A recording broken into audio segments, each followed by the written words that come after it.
dilakukan termasuk jalan tol IKN dan jembatan Pulau Balang yang dapat memangkas waktu tempuh lebih singkat. Jelang upacara HUT RI ke-79 yang akan digelar di IKN 17 Agustus mendatang, pembangunan infrastruktur di IKN terus dikebut.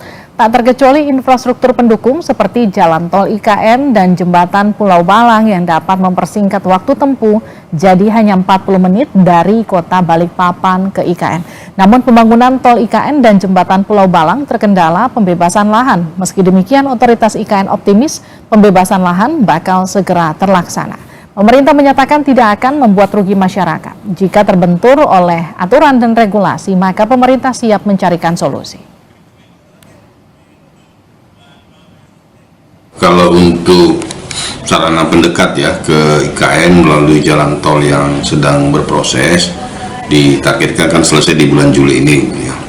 Nah, namun informasi dari PUPR bahwa jalan itu nanti belum bisa tembus langsung ke IKN gitu ya. Tapi sampai ke Bandara VIP insya Allah kan sudah sampai di sana. Kemudian jarak tempuh dari VIP ke IKN itu juga tidak terlalu jauh, mungkin 10-15 menit ya, dalam keadaan normal tentunya gitu ya.